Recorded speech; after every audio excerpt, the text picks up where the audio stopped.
মৃত্যু এমন একটি শব্দ যার সাথে সকল প্রাণের সম্পর্ক রয়েছে, অর্থাৎ প্রত্যেক প্রাণীই মৃত্যুর স্বাদ গ্রহণ করবে। মৃত্যু হলো সবার জীবনে একমাত্র নির্ভুল ও অবধারিত সত্য। আসসালামু আলাইকুম প্রিয় দর্শক, আজ আমরা আলোচনা করতে যাচ্ছি মৃত্যু নিয়ে, যা একদিন সবাইকে ছুঁয়ে যাবে। এমন একটি মুহূর্ত যা কেউ এড়িয়ে যেতে পারবে না, ধনী গরিব, রাজা প্রজা, শিশু কিংবা বৃদ্ধ। আপনাদের সকলকে আমাদের সাথে থাকার জন্য অনুরোধ করছি, আর ভিডিওটিতে একটি লাইক, কমেন্ট ও সাবস্ক্রাইব করে দেবেন, যাতে পরবর্তীতে ভিডিও বানানোর অনুপ্রেরণা পাই। মৃত্যু হচ্ছে এমন একটি চরম বাস্তবতা, তবে এখন প্রশ্ন হলো, মৃত্যুর সময় কি ঘটে? দেহ থেকে আত্মা যখন বের হয়ে যায়, তখন সেটা কি সহজ হয়, নাকি তা রক্তকণিকা কাটার আঁচড়ের মতো তীব্র যন্ত্রণা হয়? পবিত্র কোরআনে মৃত্যুর যন্ত্রণা সম্পর্কে বলেছে, মৃত্যুর সময় এক ভয়ঙ্কর বেদনা আত্মাকে জড়িয়ে ধরে। সূরা কাফ এর আয়াত 19-এ বলা হয়েছে, মৃত্যু তীব্র বেদনা এসে পড়বে। এটাই হচ্ছে সেই বিষয় যেটা থেকে তুমি সবসময় পালাতে চেয়েছিলে।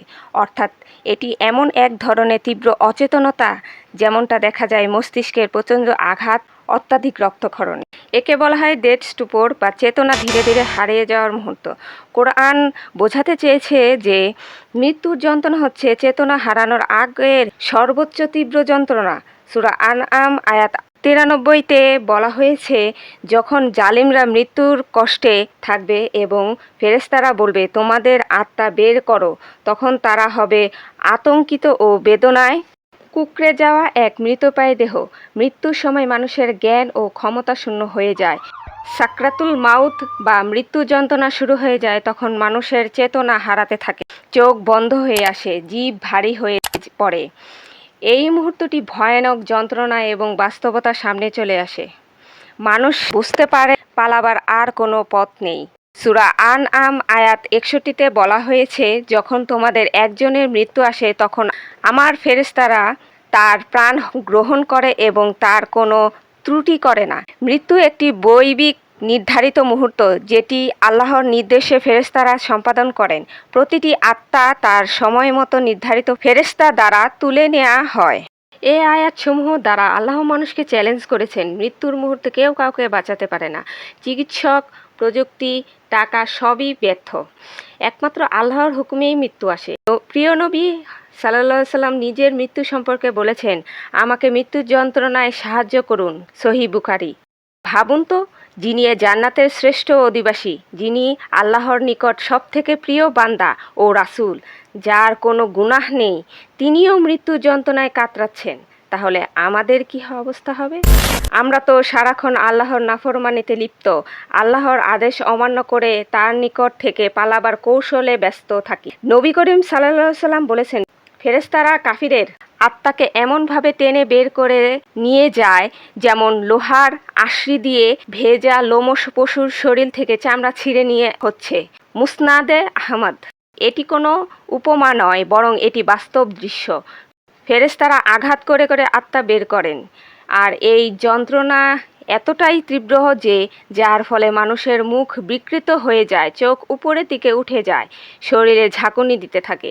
যদি তুমি দেখতে, যখন ফেরেশতাগণ কাফিরদের আত্মা কেড়ে নেয়, তখন তারা তাদের মুখমণ্ডল ও পৃষ্ঠদেশে আঘাত করে এবং বলে, দহন যন্ত্রণার শাস্তি আস্বাদন করো। জাহান্নামের প্রতিশ্রুতি দিয়ে তাদের আত্মাকে দুনিয়া থেকে তুলে নেওয়া হয়। অপরদিকে যারা আল্লাহর রাস্তায় অবিচল থেকে আল্লাহর নৈকট্য লাভের সৌভাগ্য অর্জন করে, তাদের বেলায় ঠিক বিপরীত রীতি দেখা যায়। একজন সাচ্চা মুসলমান মৃত্যুর সময়ে তার অবস্থা, কবরের শান্তি এবং আখিরাতের মর্যাদা সম্পর্কে অনেক সুসংবাদ এসেছে। ফেরেশতারা সালাম ও শান্তির বার্তা নিয়ে আসে।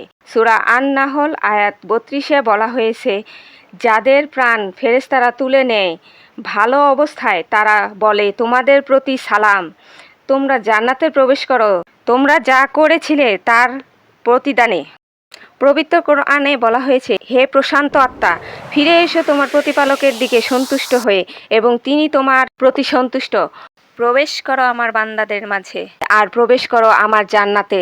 মুমিনদের রূহ তোলা হয় সৌরভপূর্ণভাবে।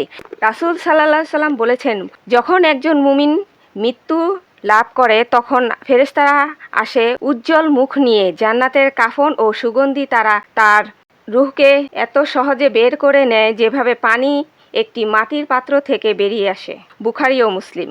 মুমিনের রূহকে আসমানের দিকে নিয়ে যাওয়া হয় ও জান্নাতের সুগন্ধি দেয়া হয়। চলুন আমরা জানি মৃত্যু যন্ত্রণা নিয়ে বিজ্ঞান কি বলে।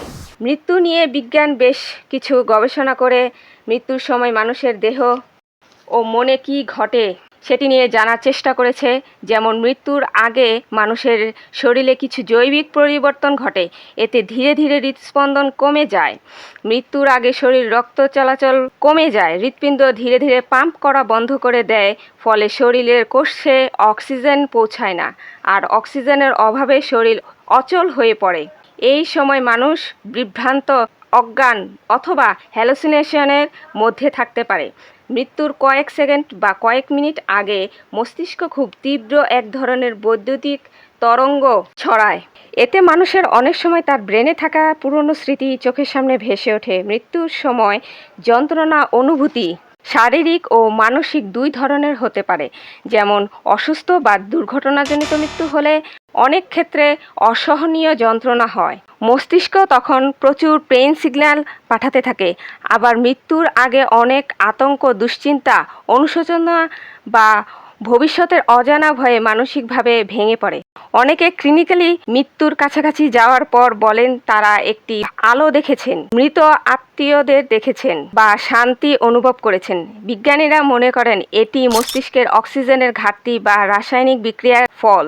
মৃত্যুর সময় ইইজি স্ক্যান করে দেখা যায় মস্তিষ্কে হঠাৎ একটি স্পিক অফ অ্যাক্টিভিটি ঘটে, যা মৃত্যুর পূর্বে ঘটে থাকে। মৃত্যুর আগ মুহূর্তে শরীর চরম উত্তেজনায় যায়, তখন নরএপিনেফ্রিন ও অ্যাড্রেনালিন হরমোন নিঃসরিত হয়। এতে হৃদস্পন্দন, রক্তচাপ ও শ্বাস-প্রশ্বাস অস্বাভাবিকভাবে বেড়ে যায়।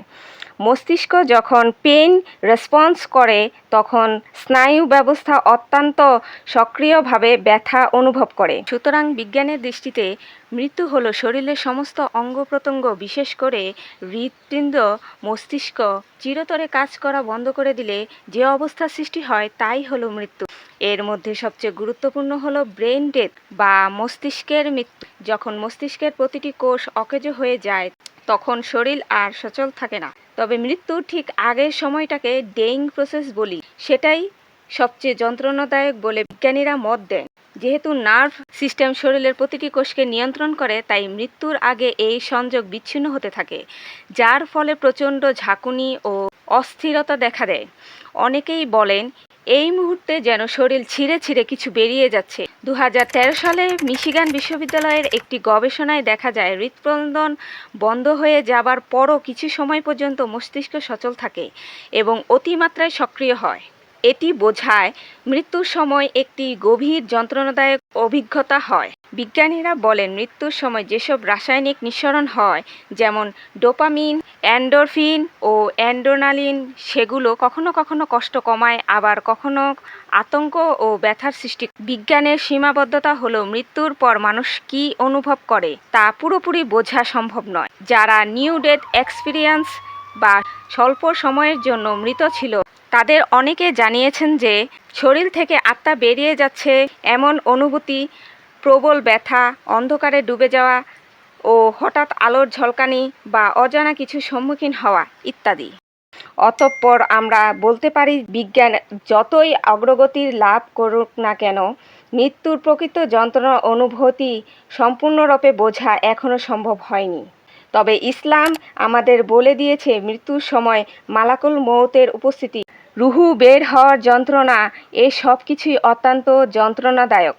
আমাদের সবসময় মৃত্যুর জন্য প্রস্তুত থাকতে হবে, কারণ মৃত্যুর সময় কেউ পাশে না থাকলেও আপনার আমলনামা ও ফেরেশতারা আপনার আত্মার সঙ্গ ছাড়বে না।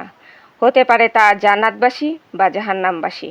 তাই সবাই সতর্ক হন এবং আল্লাহর দিকে ফিরে আসুন। আমিন।